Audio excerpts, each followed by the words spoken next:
really reinforced my passion for living. My life has not truly been altered. If anything, it's gotten better. So I take my 600 milligrams every morning, swallow down the pills, get on with my life. I like to believe that anybody who aims for healing, the body, the mind, the soul, is doing God's work. Oh, I pray that God has great plans in store for me.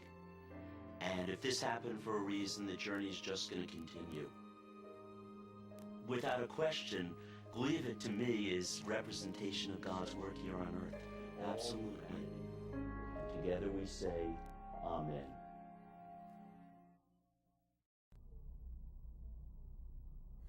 Wow. So you really were saved from the clutches of death, and this was a miracle for you. Absolutely. I like that smile, you know? Life is sweet. Life is all we know, and it's the thing that we fear to lose the most. Absolutely. Can you read a little bit about miracles? Sure. The first miracle that I felt after I had begun what I call as my miracle treatment, this amazing medication, was certainly in the field of medical science. I've been blessed with a wonderful cutting-edge opportunity. My present oncologist is candid with his statement. You are the experiment. There is no long-term data on your medication. Despite the fact that I live with a huge question mark over my head, it has reinforced the fact that each day we all live never knowing what lies ahead. The only certainty that exists is the moment before our eyes. Indeed, this reality beckons us not to squander our time, nor to be foolish with our emotions or our actions. My second miracle was that as time moved on, I saw signs of God in different forms.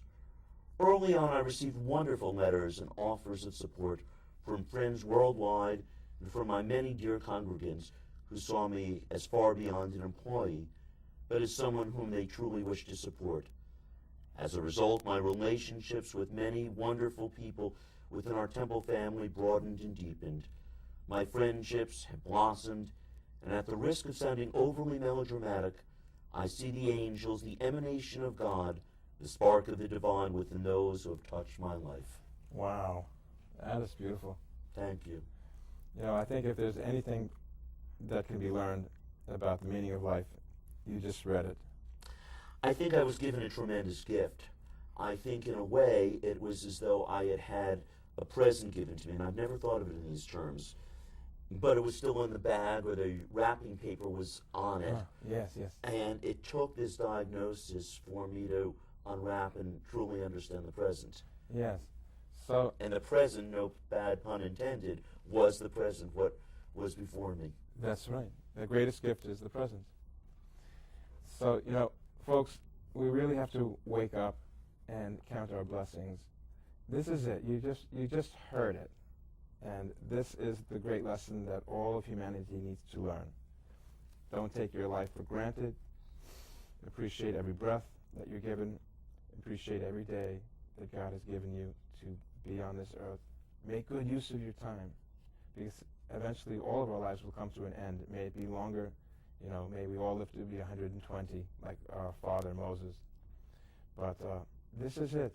So either take note of this, or really pass on the meaning of life itself without risking the danger of sounding over, melodramatic. But it's actually really very true. Now, your medicine, Gleevec, was produced by a company called Novartis. Novartis Pharmaceuticals. And this had an instant, or almost an instant effect on you. Can you explain? Sure. I just want to piggyback on something that you said a moment ago. Once we recognize the miracles before us, we have a responsibility as rabbis, as social workers, as human beings. We, each one of us, whatever our task is, whatever our situation in life is, we have an obligation to work for a better world. Each one of us have different gifts and talents. So it's not enough just to recognize our blessings, but what really is incumbent upon each one of us is to ask, what can we do with the blessings that have been given to us? Beautiful. And as far as the medication you ask, Gleevec, I kid with it and I call it my gleeful victory. Because it's been, I don't remember the exact question you asked. No, like how long did it take to work? It was incredible. I had, the leukemia was diagnosed by way of a bone marrow biopsy. And after that, 56 days later, I had another one, and there was what they say, no detectable trace of the disease. Wow. So who knows how long it took, but it was a very, very fast remission. And you feel well now? I feel great. How long did it take you to feel really well again? You know, I think the truth is there's such a connection between the mind and the body. I didn't know that I was ill.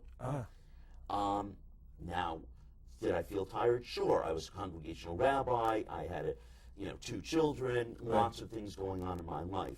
I think after I found out the diagnosis, I still felt well. And in fact, one of the things that I mentioned in the book is when I went to Sloan Kettering, and I went with my wife and my brother, and I got out of the train, and I'm a sprinter. I'm a fast walker, and I walked faster than anybody. And I was at the end of each curb long before they were. And I think perhaps unconsciously it was the feeling, if I could outrun the cancer, if I could walk this fast, I could outrun it and survive. The truth is, I don't think I ever felt physically bad, but I think once I was diagnosed, there was a great deal of depression, sadness, heartache that came about. So that certainly had an impact upon my well-being, my physical well-being. Yeah. So you were able to sort of get out of the disease before it really got a hold of you? Perhaps. Well, I think I was asymptomatic, but I think once, as you put it, maybe before the disease got a hold of me, once it was like that veil was lifted, and I felt great. I felt I was ready to do my stuff again. Wow. So it was an amazing feeling. But as I said, with every blessing, and I don't want to put burden in a pejorative sense, but there's a responsibility incumbent upon us to do things to work with God in partnership. Rabbi Andrew Sklarz, you heard it, and folks, appreciate your life, count your blessings each and every day. You've been watching Rabbi Rock. Shalom. Thank you. And now what's going on is we're still on the picture.